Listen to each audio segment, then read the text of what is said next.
씨는 쉐이큰 베이비 신드롬이 의심된다고 했는데요.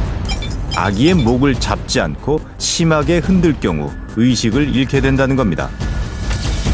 뇌사 상태로 버티던 아기 주원이는 사건 발생 49일 만에 숨지고 말았는데요. 이제 겨우 생후 6개월, 주원이의 죽음에 많은 사람들은 가슴 아파했습니다. 그런데 주원이가 사망한 지 한 달도 채 되지 않아 우리에게 제보가 왔습니다. 그 내용은 충격적이었는데요. 공공에서 확인 부탁차 그렇게 제보를 한 거죠. 할머니가 애를 잘못 빚어가지고 애가 뇌진 담이 있었는데 소문의 내용을 종합해보면 이렇습니다. 사고 발생 며칠 전 주원이의 할머니가 주원이를 실수로 떨어뜨렸답니다. 곧바로 병원으로 달려갔지만 아기는 이미 뇌를 심하게 다친 뒤였다는데요. 가족은 주원이가 아프다는 사실을 숨긴 채 어린이집에 맡기기로 계획합니다. 보험회사를 다니는 아기 아빠가 제안을 한 건데요. 어린이집에서 사망할 경우 집에서 사망했을 때보다 10배 많은 4억 원을 사망보상금으로 받을 수 있기 때문이었답니다. 이게 소문의 내용인데요.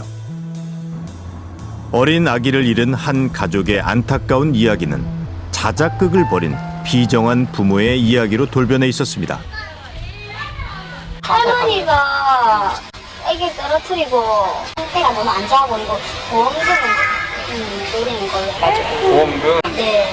그랬다가 보험회사 직원이었다고 어떤 분은 또 그렇게 말씀하시더라고요. 믿기 힘든 이야기는 돌고 돌아 결국 소문의 주인공인 주원이 부모에게도 전해져 있었습니다. 아는 사람 만나기가 진짜 무서울 정도였어요. 그냥 뭐 어쩌다가 뭐 친구를 만났어요. 그러면은 그 이야기부터 또 물어보는 거예요. 얼마 전에 집에 수리할 게 있어서 사람을 불렀더니 여기 이 아파트에서 그래.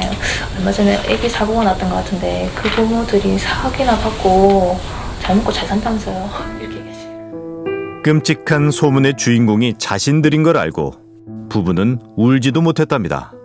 너무 기가 막혀서라는데요. 처음에는 몇 명은 안 올렸으니까요, 그런 글을. 그때만 해도 뭐 이렇게 내가 뭐 개인적으로 답변을 해주면은 알겠지 이렇게 생각을 했거든요. 근데 그때 한 열흘 정도 지났나 막 올라오는 거예요. 그때서는 이제 안 되겠다 싶어가지고 제가 경찰에 사건 접수를 했거든요. 주원이 부모는 인터넷에 떠도는 글이 허위 사실임을 밝히기 위해서 경찰 조사도 의뢰했다고 합니다. 소문의 중심엔 주원이의 할머니가 있습니다. 다들 할머니가 아이를 떨어뜨렸다고 믿고 있는데요. 떨어뜨렸다. 지금까지 그랬던 적이 있으세요? 한 번도 없어요. 아를 내가 볼 수가 있어요. 방학이었으나 한 번 늦지 아침에 잠깐 보던 보니까 볼 수가 없어 난 알. 채소 장사를 하느라 허리가 아파 손자를 안아주지 못한 게 오히려 한이 된다는 할머니. 한 보던 마주도만 너무 억울하고. 너무 예뻐. 진짜 예뻐. 손자를 생각만 해도 가슴이 아리다는데 그런 할머니를 두고 소문은 사실처럼 전해지고 있습니다.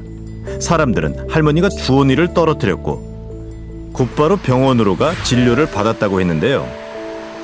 아빠는 주원이가 진료받은 기록이 남아있는 서류들을 직접 보여주겠다고 했습니다. 그 결과표인가요? 예. 주원이가 병원에 갔던 건 뇌사 상태에 빠지기 한 달 전인데요. 그것도 감기 때문이었습니다. 저희 어머니가 진짜 저희 아기를 데리고 병원에 가실 수 있는 체력이 안 되세요. 네. 그런데도 그런 말을 지어냈다는 게 참 너무나 어이가 없어요. 황당한 이야기 중 가장 화나는 건 가족이 사망보험금 4억 원을 위해서 자작극을 벌였다는 부분입니다. 사람들은 아빠가 보험회사를 다니기 때문에 그 계획이 가능했다고 말합니다. 실제 아빠는 보험회사를 다니고 있었는데요. 김상만 씨가 근무하시는 거 맞죠? 3년 조금 넘었을걸요. 소문 보면 사망보험금 엄청나게 드러났다. 애는 죽으면 사망보험 하나도 안 나와요. 보험은 15세 이상이 돼야 사망보험금이 나옵니다.